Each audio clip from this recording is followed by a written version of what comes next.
Hello, Dr. Chavez. I hope you are doing well. I know that this is almost a week late now, but I still wanted to do it for possibly partial credit.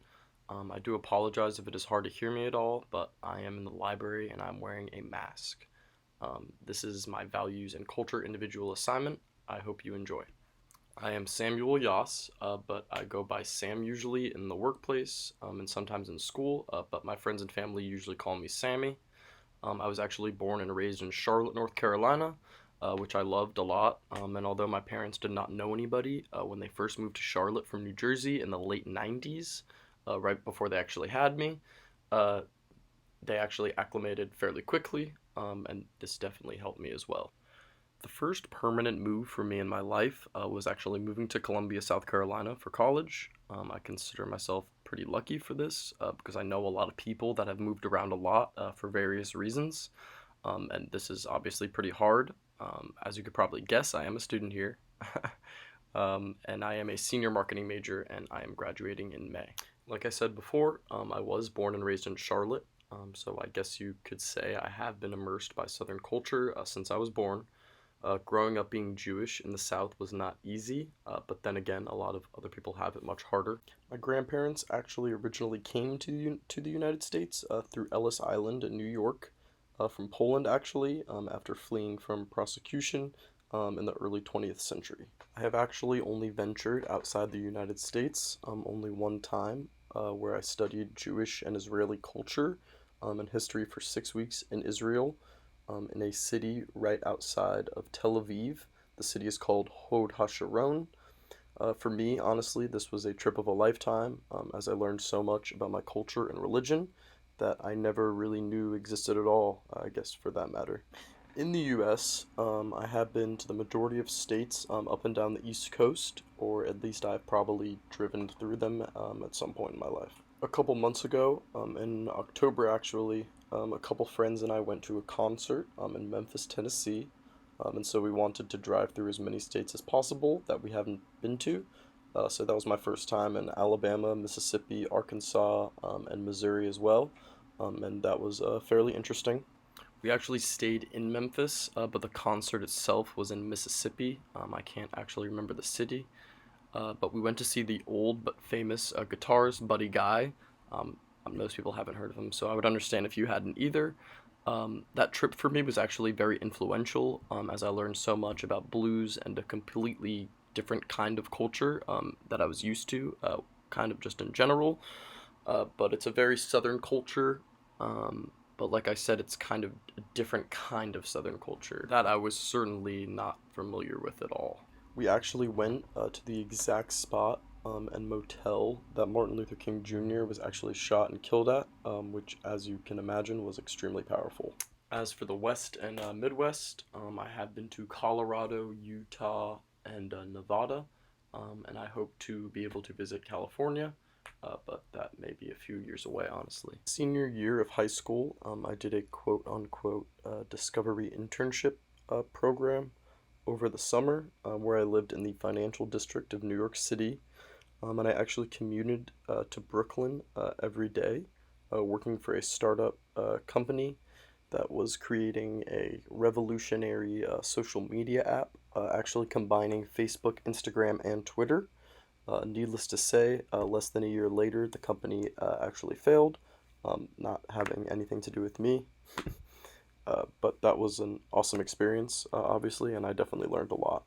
But yeah, for now, I believe for me about me and my culture, that is all. As for social orientation, I would never describe myself as one to put their self interest in front of others. A good example of this would be last semester, I was actually working on a project for another class, and we had a meeting scheduled for really late night on a Saturday. I think it was like 9:30, and I was already done with my part. But I actually stayed and helped them with their part instead of going out and doing whatever I guess wanted to do that night. So I would definitely say that I'm slightly leaning towards uncertainty avoidance, as I certainly prefer some structure and maybe honestly don't take as many risks as I would like to sometimes.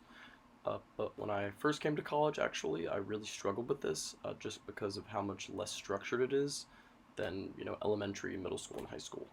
I truly believe that humans and our existence overall has been pretty terrible for the earth and its like health.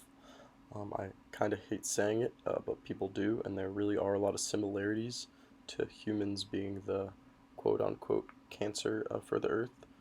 But unfortunately, I have been affected by a lot of people in my life who have had cancer, so I really don't like to think of it like that.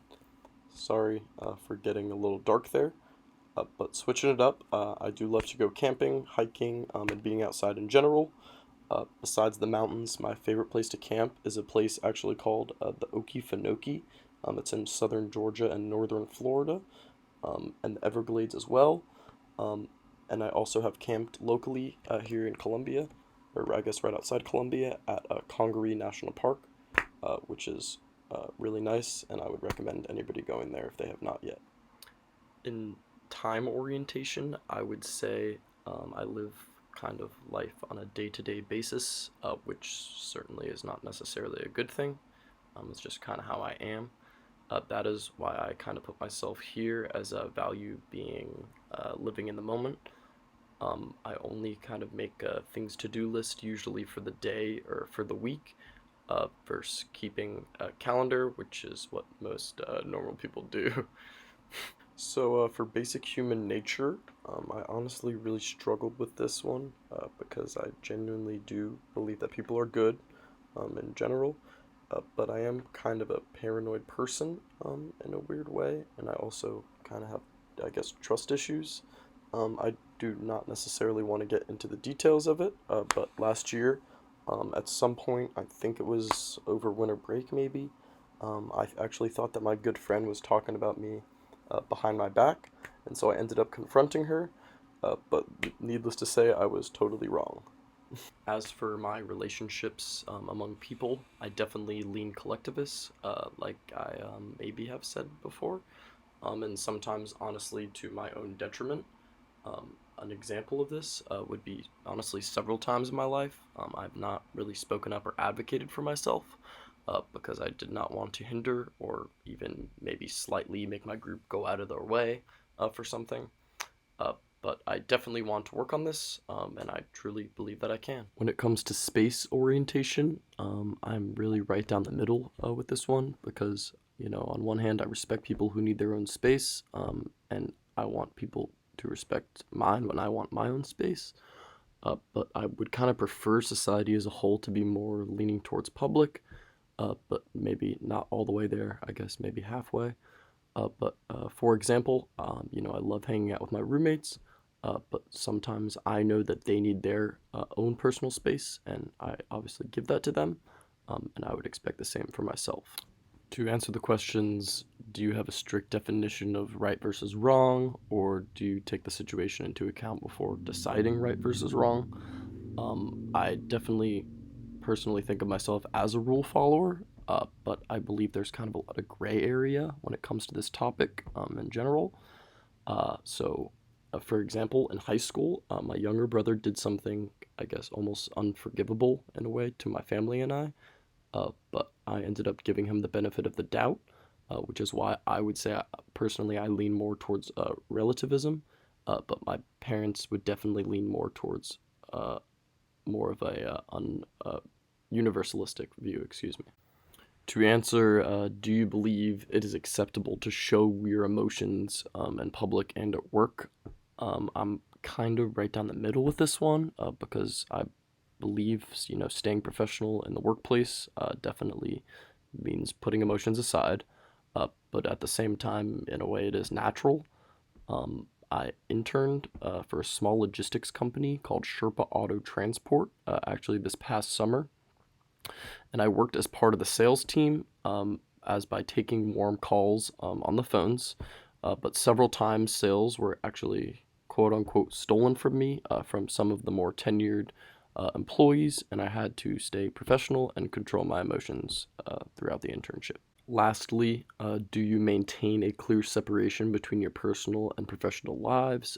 Do you need to know someone well and trust him slash her? before you decide to do business with them. So in the internship, actually that I just talked about, I made many friends and work companions. And depending on the person, I definitely kind of broke the rule of separating work from my personal life. And that's solely because of, these people are now actually a part of my life. And I still keep in contact with them to this day, a little more than a half a year later. So yeah, I hope you enjoyed my presentation on my personal values and culture, and learned a little bit more about me. But yeah, that is all for now, and I will see you in class tomorrow. I hope you enjoyed my video.